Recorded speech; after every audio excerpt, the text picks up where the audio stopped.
નમસ્તે મિત્રો, આજે આપણે ભેગા થયા છીએ ગુજરાતી ફિલ્મ જીવ જે ગઈકાલે રિલીઝ થઈ હતી એના રિવ્યૂ માટે. આ ફિલ્મ કેવી છે, શું છે, એ બાબતે મારું વ્યક્તિગત મંતવ્ય શું છે એના વિશે આજે આપણે અહીંયા ચર્ચા કરીશું. નમસ્તે મિત્રો, હું છું સિદ્ધાર્થ છાયા.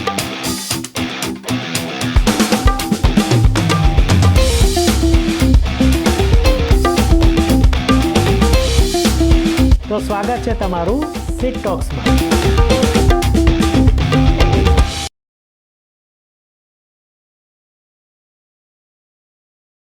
નમસ્તે મિત્રો, હું છું સિદ્ધાર્થ છાયા અને સિટ ટોક્સમાં તમારું ફરીથી સ્વાગત છે.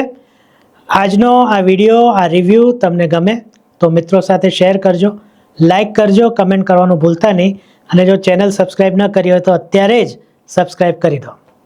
તો ચલો વાત કરીએ જીવની. વાર્તા વેલજીભાઈની છે. વેલજીભાઈ કેવી રીતના નાનામાં નાના જીવને પણ પ્રેમ કરે છે અને એમના માટે પોતાનું સર્વસ્વ આપી દેવા માટે તૈયાર છે, એવી આ વાર્તા છે. વેલજીભાઈ સાથે એમના ગામના રાપર જે કચ્છમાં છે એના લોકો પણ છે અને એ લોકો એક આખી જીવદયાની સંસ્થા શરૂ કરે છે. એમાં ખૂબ બધી તકલીફો પડે છે પણ છેવટે વેલજીભાઈનું એમની જે ઈચ્છા છે એ જળવાઈ રહે છે. આ પ્રકારની વાર્તા છે. હવે આજે આપણે છે ને એક્ટિંગ કે એવી બધી કોઈ વાત નહીં કરીએ. આજે આપણે આ ફિલ્મ વિશે જ વાત કરીશું. તો સૌથી પહેલાં વાત કરીએ તો ફિલ્મ એવી છે, શરૂઆતનો સીન છે ત્યાંથી જ એમ થાય કે આમાં કંઈક લોચો છે. શરૂઆતનો સીન એક સાધ્વીજી હાઈવે ઉપર ચાલતા હોય છે, રાતનો સમય હોય છે અને ત્યાંથી એક ટેમ્પો પસાર થાય છે અને ટેમ્પોનો પડદો સહેજ હલે છે ને તેમાંથી એમને બકરી દેખાય છે ઘણી બધી.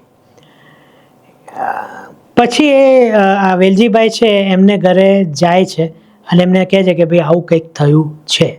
એટલે વેલજીભાઈ દોડે છે, એમના ગામના લોકોને પણ દોડાવે છે જોડે અને હાઈવે પર આમને પકડે છે અને ત્યાંથી આખી વાર્તા શરૂ થાય છે. પણ મુદ્દાની વાત એ છે કે જ્યારે સાધ્વીજીએ એ ટેમ્પો, ટ્રક વગેરે જોયું ત્યારે રાતનો સમય હતો. બહુ વહેલી સવાર કહીએ તો 4-5 વાગ્યાનો સમય હતો અને જ્યારે વેલજીભાઈને ઘેર વરાવા જાય છે ત્યારે વેલજીભાઈ એમનું પરિવાર બધું નાસ્તો પાણી કરીને બેઠું હોય છે. તેમ છતાં વેલજીભાઈ એમને પકડી પાડે છે અને એ જ્યાં પકડે છે ત્યાં રાપરનું પાછું બોર્ડ હોય છે, આ ગામ આ તરફ છે. તો આટલો બધો ટાઈમ ગેપ કંઈ ખબર ના પડી. બીજું, વેલજીભાઈ ઇન્ટરવલ બ્લોક ઉપર એમની પાસે પશુઓનો એક ટેમ્પો ઘાસ ખવડાવવાના પણ પૈસા નથી હોતા. દાતાઓએ, મુંબઈના દાતાઓએ ખૂબ બધા પૈસા આપ્યા હોવા છતાં એક સમય એવો આવે છે એટલે તો શું રિપીટ નહોતા માગતા. ઇન્ટરવલ બ્લોક પતે છે અને તરત જ અચાનક આખી ગૌશાળા ઊભી થવા માંડે છે અને એમની પાસે ટૂંકમાં પૈસા આવ્યા હોય તો જ એવું થાય ને. પણ આ કેટલો સમયગાળો, કોણે પૈસા આપ્યા, કેવી રીતના પૈસા ભેગા કર્યા, એની કોઈ જ વાત નથી. ત્રીજી વસ્તુ, આ ફિલ્મમાં જે સૌથી વધુ ખૂંચે છે એ બે ટ્રેકમાં વાર્તા ચાલે છે. એક વેલજીભાઈ અને એમનો પડોશનો દીકરો જે મોટો થઈ જાય છે અને દાદા બની જાય છે ત્યાં સુધીની વાત છે. એ બીજો ટ્રેક કેમ છે એ કંઈ બહુ ખબર ના પડી. એમને જો વેલજીભાઈની વાર્તા કેવી જ હતી, યતીન કર્યા કરે, તો એમને એમ કહી શક્યા હોત. કદાચ પ્રયાસ એવો થયો કે જે એમના જીવનમાં બને છે એ વેલજીભાઈની જે જીવદયાની સંસ્થા છે એમાં કોઈક વાર બની ચૂક્યો હતો.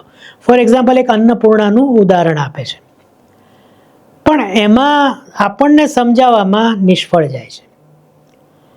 પછી એવા ટૂંકમાં આવી ઘણી બધી ગંભીર ભૂલો છે ફિલ્મમાં. હું ઘણું બધું વિચારીને આવ્યો હતો પણ હું પણ ભૂલી ગયો, એટલું બધું કન્ફ્યુઝન છે ફિલ્મમાં. સાચું કહું ને તો આ ફિલ્મમાં એટલે ટૂંકમાં આ જે વસ્તુ, જે વાત છે ને વેલજીભાઈની, એ જો ખરેખર સત્ય ઘટના છે તો એના પર એક સરસ ડોક્યુમેન્ટરી બની શકી હોય. ફિલ્મ જો તમારે બનાવવી હોય તેમાં નાટકીયતા લાવવી જોઈએ, અને જો નાટકીયતા હોય તો એને કન્વિન્સિંગલી રજૂ કરવી પડે. અહીંયા એમાંનું કશું જ નથી. ગમે ત્યાં ગમે તે ચાલે છે. કટ કટ કટ કટ કરીને બધા છેડા ભેગા કર્યા હોય એવું લાગે છે. વેલજીભાઈને મહાન દર્શાવવાની વાત થઈ છે, પણ વેલજીભાઈ મહાન નથી દેખાતા. આખી ફિલ્મમાં વેલજીભાઈ ટેન્શનમાં જ હોય છે, ખબર નહીં કેમ. કોમિક રિલીફના નામે આપણને ઉલ્લુ બનાવવામાં આવે છે.